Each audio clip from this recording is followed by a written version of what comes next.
بھائی مجھے تھوڑا سا شہد دے دیں، مجھے شدید ضرورت ہے۔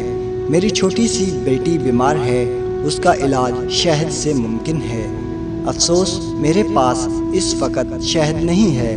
ویسے شہد آپ کو مل سکتا ہے، لیکن آپ کو کچھ دور جانا پڑے گا۔ ملک شام سے ایک بڑے تاجر کا تجارتی قافلہ آ رہا ہے۔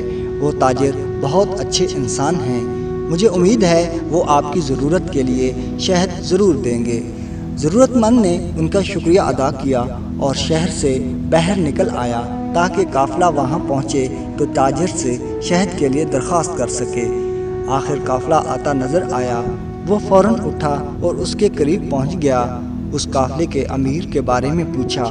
لوگوں نے ایک خوبصورت اور بارونق چہرے والے شخص کی طرف اشارہ کیا۔ ان کی خدمت میں حاضر ہوا اور عرض کیا کہ میری چھوٹی سی بیٹی بیمار ہے، اس کے علاج کے لیے مجھے تھوڑے سے شہد کی ضرورت ہے۔ انہوں نے فوراً اپنے غلام سے فرمایا، جس اونٹ پر شہد کے 2 مٹکے لدے ہیں ان میں سے ایک مٹکا اس بھائی کو دے دیں۔ غلام نے یہ سن کر کہا، آقا اگر ایک مٹکا اسے دے دیا تو اونٹ پر وزن برابر نہیں رہ جائے گا۔ یہ سن کر انہوں نے فرمایا، تب پھر دونوں مٹکے انہیں دے دیں۔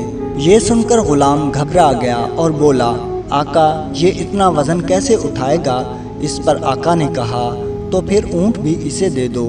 غلام فوراً دوڑا اور وہ اونٹ مٹکوں کے ساتھ اس کے حوالے کر دیا۔ وہ ضرورت مند ان کا شکریہ ادا کر کے اونٹ کی رسی تھام کر چلا گیا۔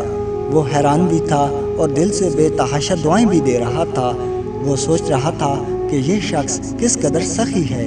میں نے اس سے تھوڑا سا شہد مانگا، اس نے مجھے 2 مٹکے دے دیے۔ مٹکے ہی نہیں، وہ اونٹ بھی دے دیا جس پر مٹکے لدے ہوئے تھے۔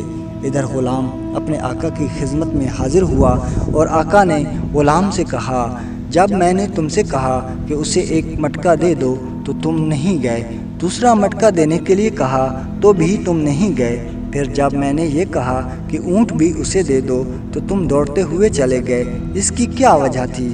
غلام نے جواب دیا، آقا جب میں نے یہ کہا کہ ایک پورا مٹکا دینے سے اونٹ پر وزن برابر نہیں رہے گا تو آپ نے دوسرا مٹکا بھی دینے کا حکم فرمایا۔ جب میں نے یہ کہا کہ وہ دونوں مٹکے کیسے اٹھائے گا تو آپ نے فرمایا اونٹ بھی اسے دے دو۔ اب میں ڈرا کہ اب میں نے کوئی اعتراض کیا تو آپ مجھے بھی اس کے ساتھ جانے کا حکم فرما دیں گے، اس لیے میں نے دوڑ لگا دی۔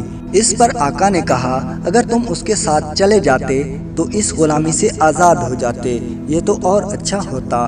جواب میں غلام نے کہا، آقا میں آزادی نہیں چاہتا، اس لیے کہ آپ کو تو مجھ جیسے سینکڑوں غلام مل جائیں گے، لیکن مجھے آپ جیسا آقا نہیں ملے گا۔ میں آپ کی غلامی میں رہنے کو آزادی سے زیادہ پسند کرتا ہوں۔ آپ کو معلوم ہے یہ آقا کون تھے؟ یہ حضرت عثمان غنی رضی اللہ تعالیٰ عنہ تھے۔ ناظرین امید ہے واقعہ پسند آیا ہوگا۔